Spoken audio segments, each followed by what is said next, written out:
Pandian store சீரியல்ல வழக்கம் போல நம்ம கோமதி பாண்டியனை வச்சு செஞ்சுக்கிட்டு இருக்கிறாங்க. எல்லாருக்கிட்டையும் போய் காஃபி வேணுமா, அது வேணுமா, இது வேணுமான்னு கேட்டு வேணாம் வேணான்னு சொல்ல வாண்டடா நம்ம கோமதி கொண்டு வந்து கொடுத்துக்கிட்டு இருக்கிறாங்க. ஆனா பாண்டியன் கிட்ட ஒண்ணுமே கேட்கவும் இல்லை, எதுவுமே கொடுக்கவும் மாட்டேங்கிறாங்க. ஸோ இதனால பாண்டியன் பயங்கர கடுப்புல தான் இருக்கிறாங்க. அந்த நேரம் பார்த்து தான் நம்ம பழனிவேலு அங்க வராப்புல.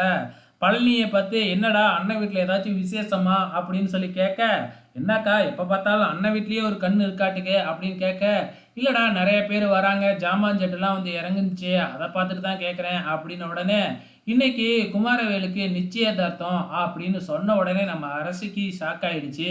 அப்படியே ஃபேஸ் ரியாக்ஷனே மாறுது. இதை பழனி கவனிச்சிட்றாப்புல அப்படியே எழுந்திரிச்சு உள்ளார போயிடுச்சு. ஸோ இதுக்கப்புறம் என்ன, இங்கே என்கேஜ்மெண்ட்டுக்காக எல்லாருமே தயாராகிக்கிட்டு இருக்கிறாங்க. இங்கே குமாரவேல் வீட்டில் குமாரும் ரொம்ப டல்லாக அப்படியே இறங்கி வராப்புல. நம்ம பாட்டி தான் ஆல்ரெடி அப்பதான் ஒரு வேலையை பார்த்து வச்சிருச்சு இல்லையா, நிச்சயதார்த்தம் நிற்கிறதுக்கு.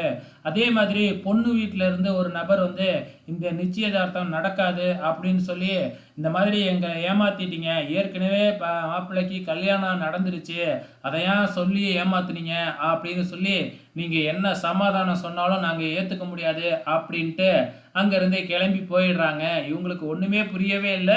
இந்த விஷயந்தான் ஊர் உலகமே தெரியுமே அப்படின்னு சொல்லி பார்க்குறாங்க. ஆனால் பொண்ணு வீட்டு சைட்லேருந்து அதெல்லாம் முடியவே முடியாது அப்படின்ட்டு போயிடுறாங்க. ஸோ அதுக்கப்புறம் என்ன, இப்போ நிச்சயதார்த்தமும் நின்றுடுச்சு. அதுக்கப்புறம் பழனி இங்கே மறுபடியும் வந்து நிச்சயதார்த்தம் நின்ன விஷயத்த சொன்ன உடனே நம்ம அரசியோட ஃபேஸ் ரியாக்ஷன் கொஞ்சம் மாறுது. இதையும் நம்ம பழனி கவனிச்சுட்டு அரசிக்கிட்டேயே ஓப்பனாக கேட்டுறாப்புல. அரசியும் ஒழுங்காக பதில் சொல்லவே இல்லை.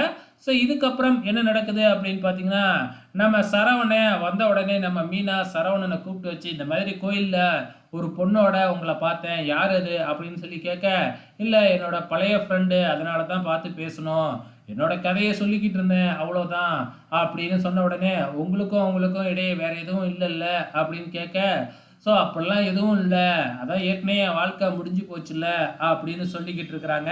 அது மட்டும் இல்லை, ஏன் நான் எனக்காக இன்னொரு வாழ்க்கையை தேர்ந்தெடுக்க கூடாதா அப்படின்ட்டு கடைசியாக ஒரு பிட்டை போட்டுவிட்டு போயிடுறாப்புல நம்ம சரவண. ஆக மொத்தத்தில் மயிலோட வாழ்க்கை அந்தர்கோலம் தான். வெயிட் பண்ணி பார்க்கலாம் அப்கமிங்கில் என்ன நடக்க போகுதுன்னு.